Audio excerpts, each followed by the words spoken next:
बच्चों, हम isolation of elements में जो मेटलर्जिकल प्रोसेसेस में हमारे पास चार प्रोसेसेस थी, चार ऑपरेशंस थे। पहला क्रशिंग जो हम पढ़ चुके हैं, दूसरा कंसंट्रेशन जिसमें हमने लास्ट में फ्रोथ फ्लोटेशन और लीचिंग पढ़ा था। अब बेटा तीसरे प्रोसेस की साइड हम पढ़ते हैं, that is extraction of crude metal from the concentrated ore. कि क्रूड मेटल जो हमें मिली, जो कंसंट्रेटेड और हमने बनाई है, दूसरा स्टेप जो था, दूसरा प्रोसेस जो था, जिसमें हमने froth flotation, electromagnetic separation, electrostatic separation etcetera जो मेथड्स पढ़े हैं, उनसे हम क्रूड मेटल को कैसे बाहर निकालेंगे, अब इसकी हमें स्टडी करनी है। ठीक है बच्चे, तो extraction of crude metal from concentrated ore का मतलब क्या है, पहले वो समझा दे रहा हूं। The process used to obtain metal in a free state from concentrated ore is called extraction. है ना बेटा, क्या बताया मैंने कि जो प्रोसेस होता है एक फ्री मेटल को ऑब्टेन करने का from the concentrated ore is called extraction. उसी को हम लोग क्या बोलते हैं बेटा, एक्सट्रैक्शन बोलते हैं। And metals can be easily obtained from their respective oxides by reduction. Therefore, the extraction of metal actually involves the two chemical processes, and first is conversion of ore into metal oxide. है ना, सबसे पहला process है, दो तरीके से हम लोग मेटल को एक्सट्रैक्ट कर सकते हैं, क्रूड मेटल को एक्सट्रैक्ट कर सकते हैं कंसंट्रेटेड ओर से। बेटा कौन कौन से प्रोसेस? पहला है conversion of ore into metal oxide. Ore को किसमें कन्वर्ट कर दो बेटा? मेटल ऑक्साइड में कन्वर्ट कर दो, और we can say that is de electronation of the ore. अब क्या करोगे आप? इलेक्ट्रॉन बाहर निकालोगे, इलेक्ट्रॉन बाहर निकालोगे तो हम क्या बोलेंगे वहां पे उसको? De electronation of the ore, है ना बेटा। दूसरा है रिडक्शन और electronation of the metal oxide to the free metal. दूसरा है रिडक्शन करा दो उसका, है ना, जिससे क्या होएगा? Electronation of the metal oxide to the free metal. इलेक्ट्रोनेशन हो जाएगा मेटल ऑक्साइड का टू द फ्री मेटल। देखो, अगर थोड़ा सा कंफ्यूजन सा क्रिएट हुआ हो तो मैं सिंपली बता रहा हूं, पहला मेथड मेरे पास ऑक्सीडेशन का है और दूसरा मेथड मेरे पास बच्चे रिडक्शन का है। आपको पता है डी इलेक्ट्रोनेशन का मतलब क्या होता है?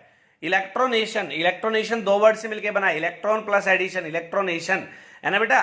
और वैसे ही इलेक्ट्रोनेशन, इलेक्ट्रॉन का एडिशन होता है तब कौन सा प्रोसेस होता है बच्चे? रिडक्शन होता है। एंड लॉस ऑफ इलेक्ट्रॉन क्या होता है बेटा? ऑक्सीडेशन होता है।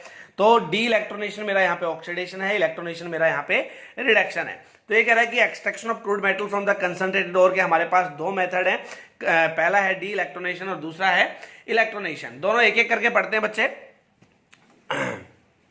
एक एक करके दोनों मेथड्स हम लोग यहाँ पे पढ़ेंगे।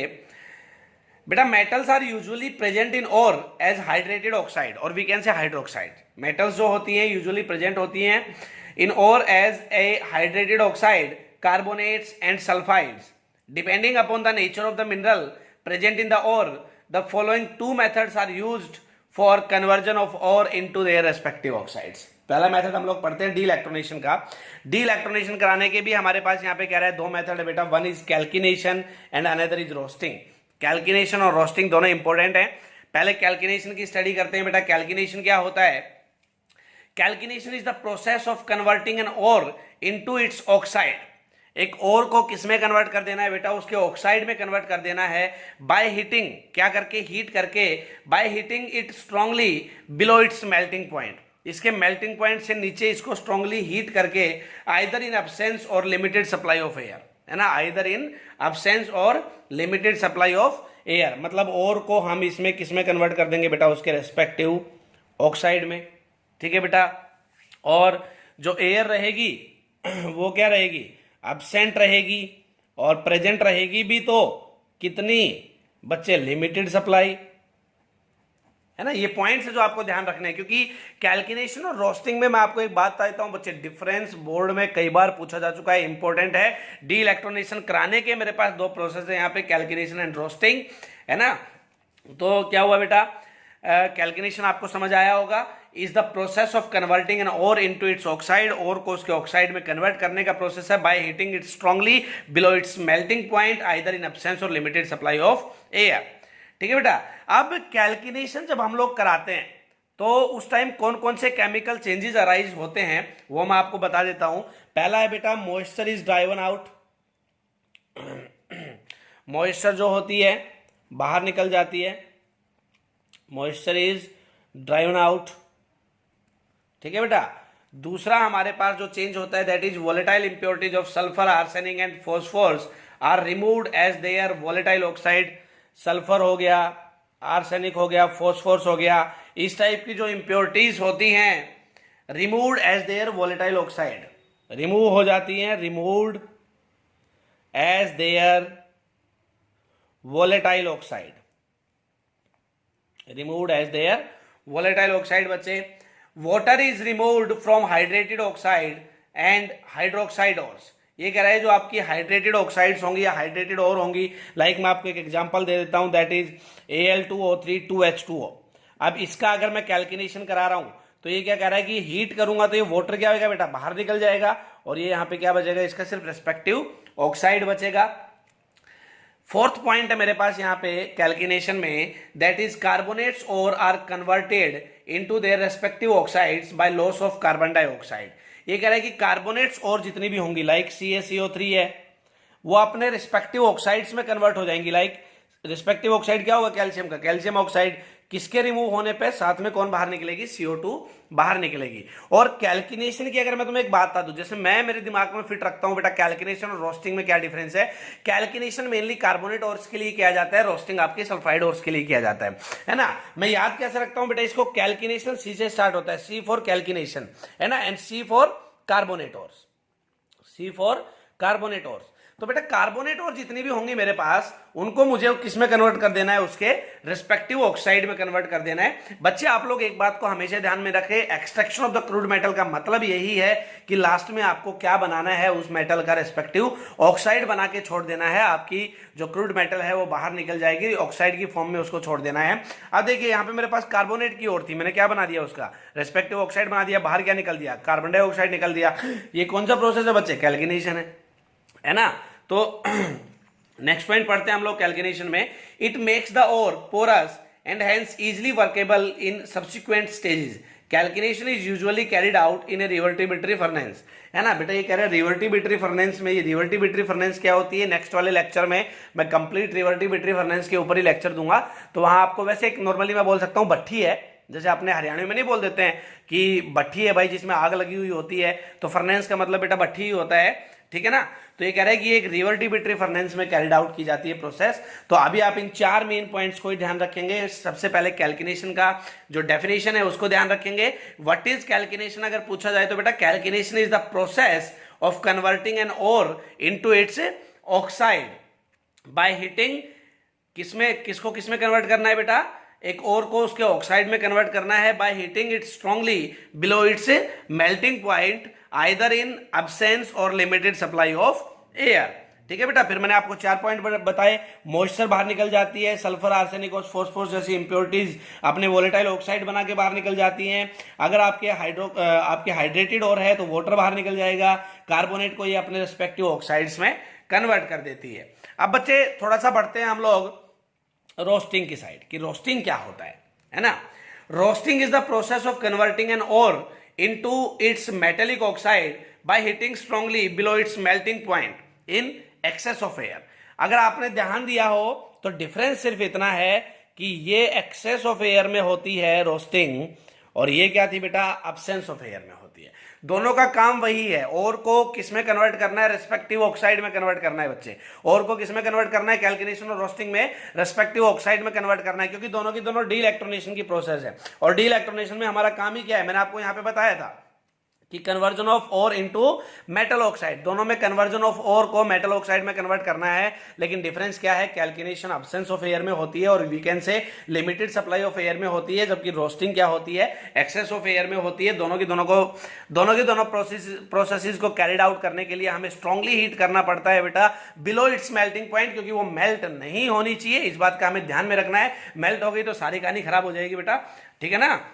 तो बिलो इट्स मेल्टिंग पॉइंट, ये एक्सेस ऑफ एयर में और ये लिमिटेड सप्लाई ऑफ एयर में। This process means roasting is commonly used for sulphide ores, है ना।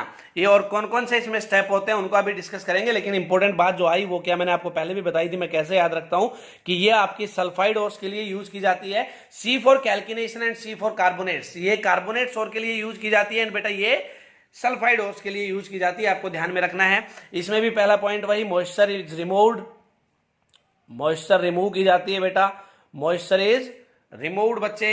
ऑर्गेनिक मैटर इज डिस्ट्रॉयड, अगर ऑर्गेनिक मैटर प्रेजेंट होगा, ऑर्गेनिक मैटर डिस्ट्रॉयड, कोई भी ऑर्गेनिक मैटर प्रेजेंट हुआ डिस्ट्रॉय हो जाएगा। Non metallic impurities like that of sulphur, phosphorus and arsenic are oxidised and are removed as volatile gases.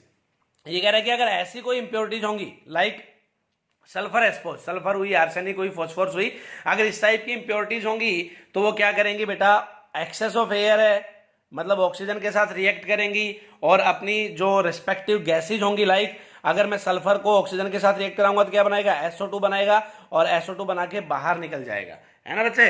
तो ये अपने वोलेटाइल ऑक्साइड्स बना के बाहर निकल रही थी, वही अगर देखी जाए तो सेम सी बात है, और ये अपने रिस्पेक्टिव गैसेज बना के क्या करेंगे बेटा, बाहर निकल जाएंगी, ठीक है। और are generally converted into metallic oxides. अब ये कह रहा है कि कन्वर्ट कैसे करते हैं, लाइक मेरे पास जिंक सल्फाइड की ओर है, सल्फाइड ओर्स के लिए किया जाता है। सपोज मेरे पास यहाँ पे जिंक सल्फाइड है ना, इसको मैंने वाटर के ऑक्सीजन के साथ रिएक्ट कराया। ध्यान दे तो जब मैंने कार्बोनेट की आपको रिएक्शन कराई थी, CaCO3 की रिएक्शन कराई थी, ऑक्सीजन नहीं लिया था रिएक्ट कराने के लिए क्योंकि एब्सेंस ऑफ एयर था और वीकेंड से लिमिटेड सप्लाई ऑफ एयर था। लेकिन सल्फाइड ओर्स लिया, मतलब रोस्टिंग जब कराई तो मैंने क्या लिया बच्चे, यहाँ पे ऑक्सीजन लिया। ये कह रहा है प्रोसेस जो होगा वो क्या होगा, रिस्पेक्टिव ऑक्साइड बनेगा, ये काम तो होना ही होना है, रिस्पेक्टिव ऑक्साइड बनेगा, प्लस जो भी आपकी इसमें इंप्योरिटी प्रेजेंट थी वो क्या करेगी बेटा, अपनी रिस्पेक्टिव गैस बना के बाहर निकल जाएगी। रिएक्शन मेरी हो जाएगी ZnH plus 3O2 changes into ZnO plus SO2। उसमें क्या रिएक्शन थी बच्चे, सिर्फ आपको उसका रेस्पेक्टिव ऑक्साइड बनाना था और मतलब एक तरह से डिसोसिएशन रिएक्शन मुझे यहाँ पे दिखानी थी कार्बोनेट में,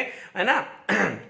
बेटा CaCO3 को तोड़ के CEO प्लस CO2 बना दिया था, लेकिन यहाँ पे क्या किया हमने, ZnS को ऑक्सीजन के साथ रिएक्ट कराया, ZnO प्लस SO2 बना दिया, रेस्पेक्टिव ऑक्साइड्स आपके बन गए हैं बच्चे। तो ये आपकी कैल्किनेशन और रोस्टिंग थी। अगर आपको अच्छे से समझ आई हो तो दोनों में डिफरेंस क्या है बेटा, ठीक है। अब आपको ये दोनों के दोनों में 4-4 पॉइंट्स जो मैंने आपको बताए हैं वो अच्छे से याद रखने हैं बेटा। उसके बाद हम थोड़ा सा डिस्कस करते हैं फ्लक्स के ऊपर कि फ्लक्स क्या होता है। फ्लक्स, ठीक है बच्चे, फ्लक्स क्या होता है, इफ द रोस्टेड ओर और कैल्कनाइड ओर, जो कैल्किनेशन और रोस्टिंग हमने जिन ओर्स का किया है, are still contains non fusible impurities, अगर उनके पास अभी भी नॉन फ्यूजिबल इंप्योरिटीज बच जाती हैं, क्या करने के बाद बेटा, एक्सट्रैक्शन ऑफ क्रूड मेटल करने के बाद भी, और अर्थी मैटर और कुछ अर्थी इंप्योरिटीज बच जाती हैं, an additional substance called the flux is usually added during the reduction process. ये कह रहा है कि सपोज हमने किसी मेटल को क्रश कर दिया, कंसंट्रेट कर दिया, एक्सट्रैक्शन करा दिया, लेकिन ये कह रहा है फिर भी उसके अंदर अगर कुछ अर्थी इंप्योरिटीज बेटा या कुछ आपकी नॉन फ्यूजिबल इंप्योरिटीज बच गई, तो क्या करेंगे हम लोग, उसमें एक अलग से एक एडिशनल सब्सटेंस ऐड करेंगे, और जो अलग से हम एडिशनल सब्सटेंस ऐड करते हैं उन इंप्योरिटीज को रिमूव करने के लिए, उसी को हम क्या बोलते हैं बच्चे, फ्लक्स बोलते हैं। मैं आपको फिर से एक बार अच्छे से डिफाइन कर दूं कि flux is a substance that chemically combines with gangue, which may still be present in the roasted or the calcined ore to form an easily fusible material called the slag।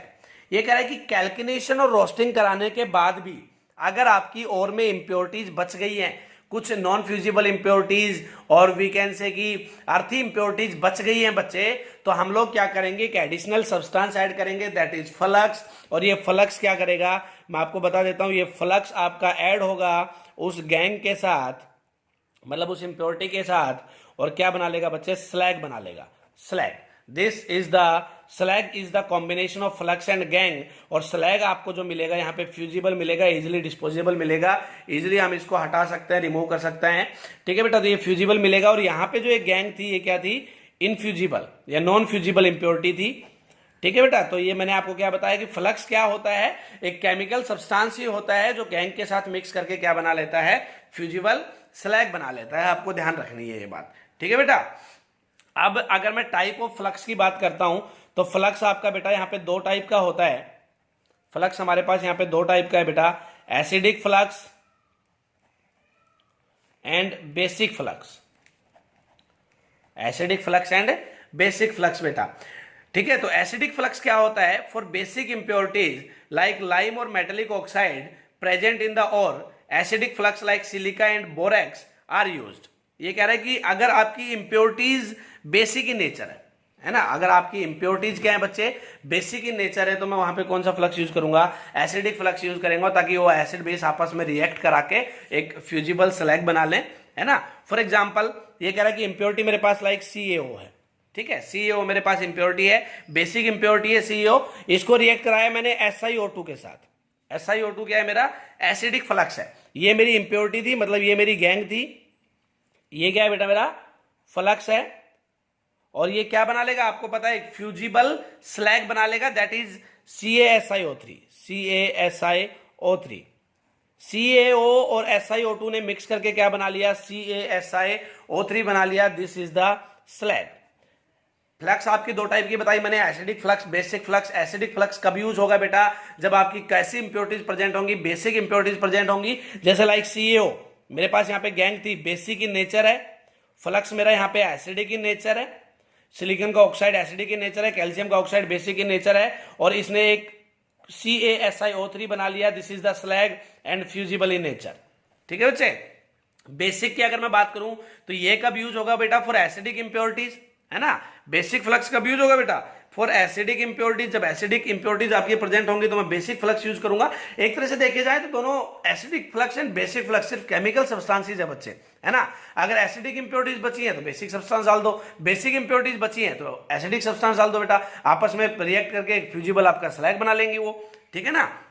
तो basic flux जो है कब use होगा, for acidic impurities like silicon oxide, phosphorus pentaoxide present in the ore. Basic flux like limestone, CaCO3, magnesite, MgCO3, hematite, Fe3O4 are used. For example मैं एक basic flux में आपको example देके समझा दे रहा हूं। मेरे पास इंप्योरिटी है SiO2, अब की बार ध्यान देना, SiO2 पिछली बार मेरा स्लैग था क्योंकि एसिडिक इन नेचर है। अब की बार मैं बेसिक फ्लक्स की स्टडी कर रहा हूं तो मेरी इंप्योरिटीज कैसी होंगी बेटा, एसिडिक इंप्योरिटी होगी, है ना। तो SiO2 मेरे पास यहाँ पे इंप्योरिटी है, तो मैं जो फ्लक्स लेके आऊंगा वो कैसा लेके आऊंगा, इंप्योरिटी अगर एसिडिक है तो फ्लक्स कैसा आएगा बच्चे, बोलो, बेसिक आएगा, मतलब CaCO3, ये मेरा फ्लक्स है, that is basic in nature. आपस में रिएक्ट करेंगे बेटा और क्या बना लेगा, CaSiO3 प्लस CO2 को बाहर निकाल देगा। ये CaSiO3 जो बना है ये मेरा क्या है, फ्यूजिबल स्लैग है, ठीक है बेटा। तो आपको समझ में आ गया होगा कि फ्लक्स क्या होता है, फ्लक्स का डेफिनेशन क्या है, फ्लक्स करता क्या है, गैंग के साथ मिक्स होकर स्लैग बनाता है, दो टाइप का होता है, एसिडिक और बेसिक, दोनों के एक एग्जांपल आपके सामने है बेटा, ठीक है। उससे पहले आपको कैल्कुलेशन रोस्टिंग पे फोकस करना है, क्या होता है, और जो extraction of crude metal from concentrated ore कराने का जो प्रोसेस है, वो प्रोसेस कौन कौन से बच्चे आपके, डी इलेक्ट्रोनेशन, इलेक्ट्रोनेशन, उस पर आपको अच्छे से ध्यान देना है। डी इलेक्ट्रोनेशन में हमने दो चीजें पढ़ी, कैल्कुलेशन रोस्टिंग, और नेक्स्ट वाले में हम लोग क्या पढ़ेंगे बेटा, इलेक्ट्रोनेशन की स्टडी करेंगे, दैट इज रिडक्शन की स्टडी करेंगे। तब तक आप इसको अच्छे से पढ़ें। आज आपको कोई भी डीपीपी नहीं मिलेगा, सिर्फ इस चैप्टर के नोट्स मिलेंगे। तब तक बेटा आप ये आज का लेक्चर देखने के बाद पीछे का एक बार हल्का सा रिवाइज कर लें। आपको पता है बच्चे, मैं एक बात बता देता हूं, टाइम बहुत इंपॉर्टेंट है ये, है ना। IIT और नीट के लिए प्रिपेयर करने के लिए बहुत ही अच्छा टाइम है अपने पास, क्योंकि 24 के 24 घंटे अपने हैं। हम जितना चाहें, जो टॉपिक चाहें, अपनी बुक से उठा के पढ़ सकते हैं। तो बेटा पीछे का हल्के हल्के हर एक सब्जेक्ट में note, specially in the chemistry, मैं एक बात कहूंगा, हर एक सब्जेक्ट में रिवाइज करते रहें, एक रूटीन के साथ, बिना किसी के प्रेशर के, एक प्रॉपर रूटीन के साथ अपनी स्टडी को मैनेज करें बेटा। क्योंकि मैं आपको एक बात बता दे रहा हूं कि यहाँ पे जो ये 2-3 महीने का जो टाइम चला है ना अभी लॉकडाउन का, और जो आगे भी चलने वाला है 1-2 महीने, मैं आपको एक बात बता दूं, यहाँ पे बहुत कहानियां पलटेंगी। बहुत कहानियां पलटने का मतलब क्या है, जो एवरेज बच्चे हैं, जो धीरे धीरे अपने घर पे बैठ के मेहनत कर रहे हैं, उनको अच्छा टाइम मिला है ऊपर आने का। और जिसने इस टाइम पे मेहनत नहीं की बेटा, मैं सही बता रहा हूं कि थोड़े टाइम के बाद जैसे हम अक्टूबर, नवंबर, दिसंबर तक पहुंचेंगे, कहानी हमारे सर से निकल जाएगी, बहुत बड़ी कहानी बन जाएगी, हमें समझ में नहीं आएगा हम क्या करें। तो वही बात, ऐसी नौबत ही क्यों आए कि हमें ये सब करना पड़े। तो इससे बढ़िया है कि हम धीरे धीरे अच्छे से हर एक सब्जेक्ट में अपने रूटीन वाइज प्रिपेयर करते रहें, खुद को तैयार करते रहें, ताकि जब भी मौका मिले, जब भी ये सिस्टम हटे और दोबारा रूटीन में हमारी लाइफ चले और कोई कॉम्पिटिटिव एग्जाम आए बच्चे, तो हम उसको ईजिली क्रैक कर सकें। तो बेटा be happy, be motivated, thank you.